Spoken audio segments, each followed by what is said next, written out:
सुशांत सिंह राजपूत की हत्या के बाद कई चीजें बाहर निकल के आई हैं। कुछ मैंने इंटरव्यूज पढ़े हैं, कुछ डायरेक्टली भी बात की है। तो उनके पिताजी का कहना है कि वो फिल्म इंडस्ट्री में हो रही टेंशन के करके बहुत ज्यादा परेशान थे। अभिषेक कपूर जिन्होंने उन्हें लॉन्च किया, उनके साथ हाल ही में एक फिल्म की है केदारनाथ। उनका कहना है कि it was a systematic dismantling of a fragile mind. Ankita जो उनकी लॉन्ग टर्म पार्टनर रह चुकी है, उनका कहना है कि वो सामाजिक रूप से की गई अपमान और बेइज्जती नहीं सहन कर पाया। तो अब मैं आपको बताऊंगी कि मूवी माफिया ने ना कि सिर्फ उनको बैन किया था, सिस्टमैटिक डिसमेंटलिंग, कैसे कतरा कतरा करके उनका दिमाग तोड़ा गया है, उनको मारा गया है। तो ब्लाइंड आइटम आप इसलिए लिखते हैं क्योंकि आप जब झूठ लिखना होता है, आपको के अगेंस्ट कोई लीगल एक्शन नहीं लिया सकता, क्योंकि आपका तो नाम ही नहीं लिखा, मगर उसकी जो डिस्क्रिप्शन होती है, जैसे मेरे बारे में लिखा जाएगा कि जिस लड़की के घुंघराले बाल हैं, जिसको नेशनल अवार्ड मिला हुआ है, साइकोटिक है, इस तरह से, जो कि मनाली से, डिस्क्रिप्शन पूरी दी जाएगी मगर नाम नहीं लिखा जाएगा।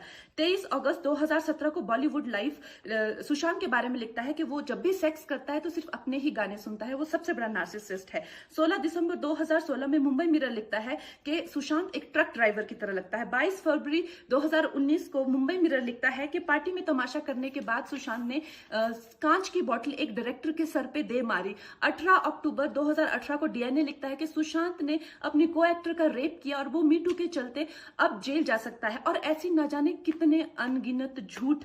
और ये जो बुद्धिजीवी जर्नलिस्ट हैं, ये जो चील कौए गिद्ध हैं, जो मूवी माफिया के पाले हुए हैं, ये इसको मेंटल, इमोशनल, साइकोलॉजिकल लिंचिंग को जर्नलिज्म कहते हैं। मेरे बारे में आज तक जो भी कहा गया मैंने कुछ नहीं कहा, लेकिन जब एक स्वतंत्रता सेनानी के खिलाफ गंदगी लिखी गई, मैंने उस जर्नलिस्ट को कॉन्फ्रंट किया। आपको पता है, उसी रात 4 सीनियर जर्नलिस्ट ने मेरे खिलाफ एक गिल्ड बनाई।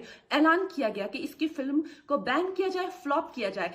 आपको पता है, 3000 जर्नलिस्ट गैंग अप होते हैं एक अकेली लड़की पर, उसकी इमोशनल लिंचिंग करते हैं सरेआम, और ये समाज कुछ नहीं कहता, कानून कुछ नहीं कहता है।